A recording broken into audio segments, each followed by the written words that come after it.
In regards to what happened on the 12th, I think we've got some issues with Marshman. Marshman had some issues with suppressing an investigation into his choking and strangling of his son.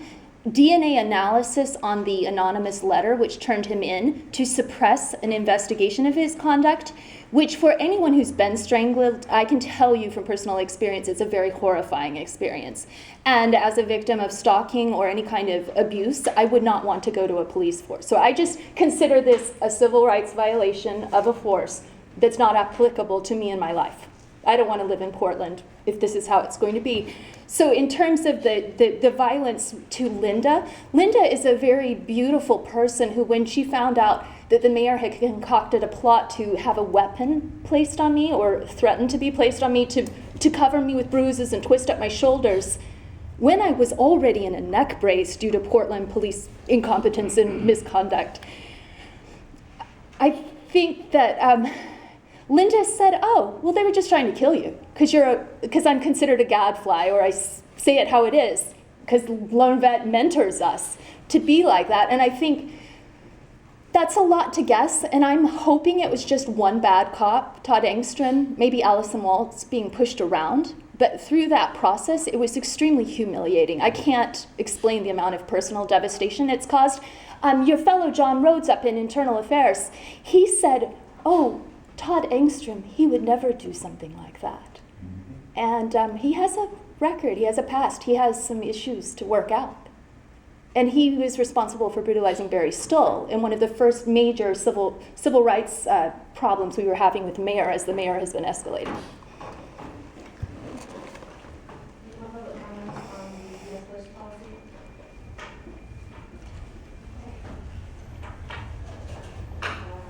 CRC, questions, comments, thoughts? Just a little bit more detail.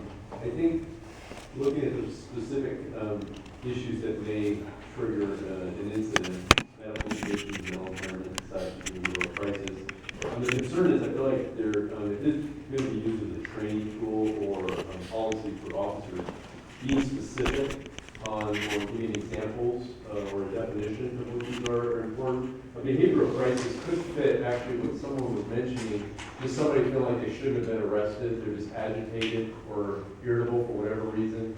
And it is difficult to tell if someone does have a mental health condition, so even just saying the word mental impairment, I think is not enough information. So I think, again, definition with examples, and I don't think it has to be very long, might be helpful in educating. As a directive, this is not intended as a training tool.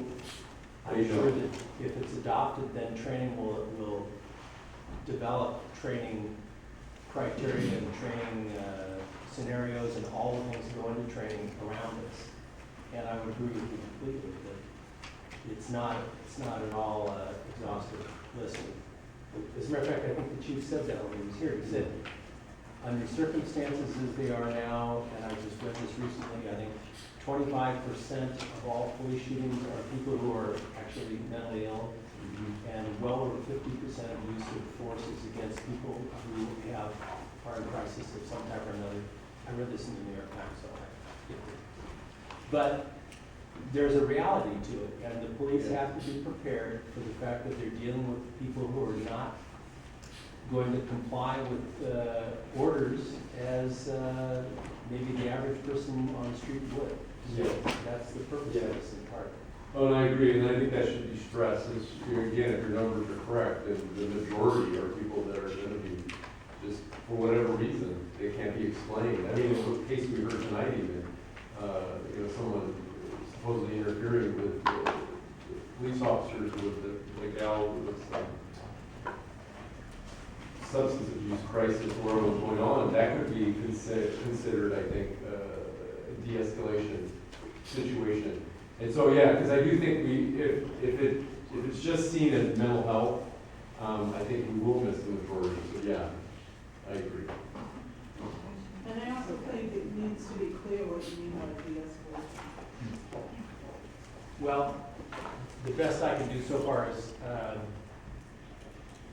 actions talking used by about officers tactics. when safe without which seek to minimize the likelihood of the need to use force during an incident and increase the likelihood of voluntary compliance. I mean, there may be another way to say it. I'm not saying the Seattle model is perfect, but it is a means by which you can avoid having to use force or less force. Well, just using lead as an example, LEED, it looks like a great technique. I mean,